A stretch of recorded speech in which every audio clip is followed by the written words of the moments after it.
मातृभूमि न्यूज, मातृभूमि की आवाज, मातृभूमि के लिए।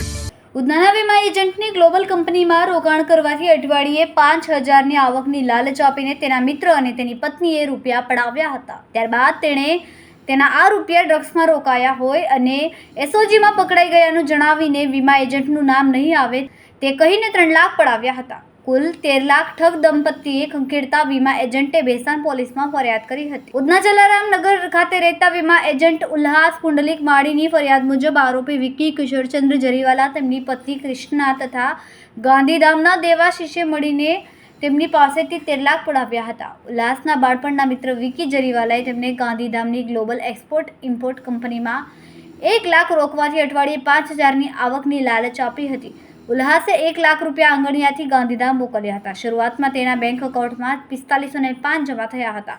ફરી 2 લાખ બાદ 1 લાખ મોકલાવ્યા હતા. બાદમાં વિક્કી તેને 10 લાખ પર દર અઠવાડિયે 65,000 નફા પેટે મળશે તેવું કહેતા ઉલ્લાસે તેના પુત્રના એકાઉન્ટમાંથી 3 લાખ તથા પત્નીના એકાઉન્ટમાંથી 2 લાખ મોકલાવ્યા હતા. પરંતુ બાદ ફાયદાના રૂપિયા નહીં જમા થતાં તે વિક્કીએ કંપની દુબઈ શિફ્ટ થવાનું કહ્યું હતું.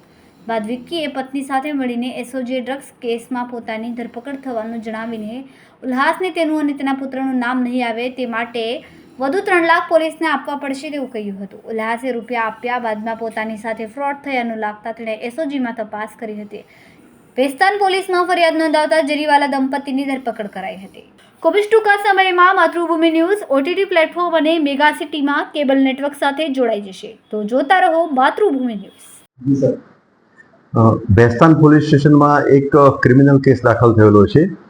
બીએનએસની કલમ 318 બ્રેકેટમાં 4, 336 બ્રેકેટમાં 3, 342 બ્રેકેટમાં 2 અને 61 મુજબ આ ગુનાના ફરિયાદી જે છે ઉલ્હાસભાઈ પુંડલિકભાઈ માળી અને આ ગુનાના આરોપી છે એમાં વિક્કી જરીવાલા આરોપી નંબર 1, આરોપી નંબર 2 કૃષ્ણાબેન વિક્કી જરીવાલા એટલે આરોપી નંબર 1ના પત્ની એક દેબાશીષ ગ્લોબલ કંપનીનો કોઈ કર્મચારી છે અને એક સેલ એશિયા કંપનીના મોબાઈલ નંબર 8200133628નો જે યુઝર જે છે એ છે. હવે આ ગુનાની ટૂંક વિગત એવી છે કે આ ફરિયાદી વીમા એજન્ટ તરીકે કામ કરતા હતા અને આરોપી અને આરોપીના પત્ની એને ઘણા વર્ષોથી ઓળખતા હતા. આરોપી અને આરોપીના પત્ની એટલે આ બંને આરોપીઓ વિક્કી જરીવાલા અને કૃષ્ણાબેન એ બંને ફરિયાદીને એવું કહ્યું કે આપણે ગાંધીધામ ખાતે એક ગ્લોબલ કંપની કરીને છે જે ઇમ્પોર્ટ એક્સપોર્ટનું કામ કરે છે અને એમાં જો તમે રૂપિયાનું રોકાણ કરશો તો તમને સારો વળતર મળશે, પ્રોફિટ મળશે એમ કરી અને ટુકડે ટુકડે આંગળીયા મારફતે અને બેંક એકાઉન્ટ મારફતે 10 લાખ રૂપિયા જેવી રકમ આ ફરિયાદી પાસેથી બંને આરોપીઓએ જે તે જગ્યાએ મોકલાવેલી હતી. આંગળીયા થ્રુ અને બેંક એકાઉન્ટ મારફતે આરટીજીએસ મારફતે ટ્રાન્સફર કરેલી હતી.